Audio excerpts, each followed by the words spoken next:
hadalka intii sii badnayd waxaa xusay ee ahmiyadda lahayd guddoomiyaha iyo wasiirka marka hadda waynu soo urursanaynaa.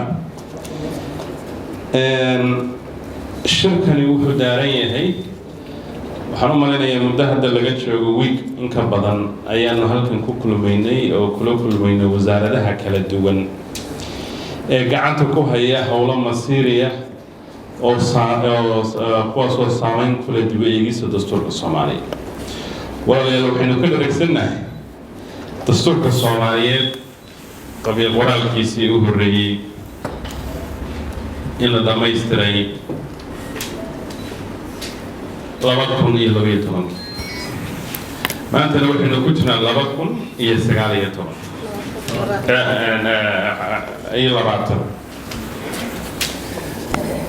inta sano u dhaxaysa wad garan kartaan dadka Soomaaliyeed intaa waxay inaga sugayeen in go'aan laga gaaro su'aalo kooban oo masiiriya oo markaa dastuurka ka saari lahaa kumeel gaar oo ka dhigi lahaa mid waara oo ay ku dhaqanto dowladda iyo dadkuba.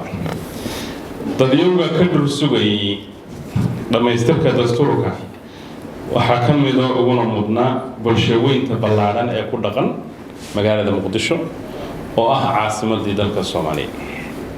in maqaamkeeda si hubanti ah hal mar meel la isula dhigo.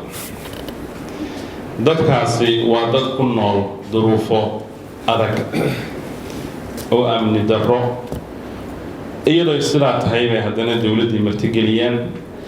inta badan wadadii baa laga xidhayaa, amni darraa dhacaysa, culaysyo u gaara ayay ku nool yihiin.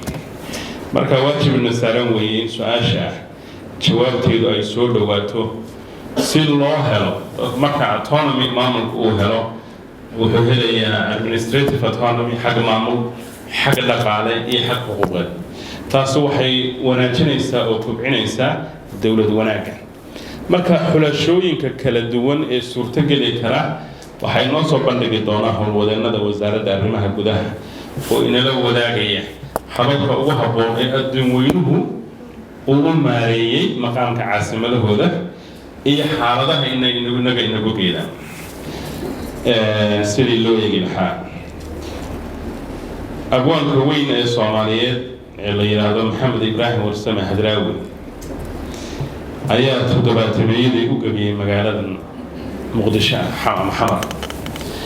waxyaabihii uu ku xusay marka gabaygiisa waxaa ka mid ahaa inuu yidhi xidigtii bahdeeda iyo xubnaheeda kala maqan u ahayd xasuustee sumadooda xaynkiiyo shanta gees ku xidhatahay. xuduntii dalkaygaay, xaruntii dadkaygaay buu leeyahay. waxay ku tilmaamaysaa magaalo madaxdu inay xambaarsan tahay emotions fara badan ama shucuur fara badan. waa astaantii qarannimada. arrimaha diblomaasiyadda marka laga hadlayo waxaa la yidhaahdaa Washington maxay arrintaa ka tiri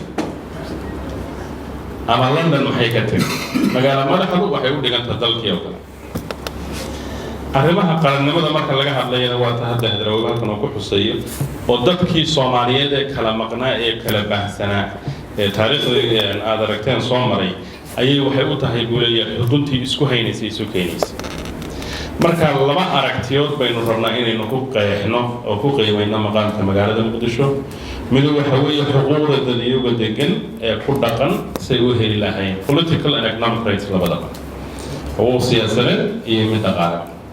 tan kale waxa weeye Muqdisho sidii ay u lahaan lahayd muuqaal heer qaran ah oo Soomaali oo dhan ay ugu soo hiran lahayd. waxayna hadda ogsoonnahay Soomaali inay yara kala yara dhowday oo ay muddo kala maqnayd. marka inay muuqaal iyo maqaam noocaas yeelatana waa loo baahan yahay. taasina wuxuu ku imanayaa marka xuquuqdeeda ay hesho oo statuskeeda la hubiyo, maqaamkeeda xag dhisme iyo xag qorsheyn magaalo iyo dhan walba way ka qurux badnaanaysaa. magaalooyin fara badan oo caasimadaha dalka baa maqaadiiro ku soo habsadeen. adduunka Kaabul baa ka mid ah, Baghdad baa ka mid ah, meelo fara badan dhammaantood way soo kabanayaan. haddana meel wanaagsan bay u maraysaa inayna dalaalkaas laynaga rabaa.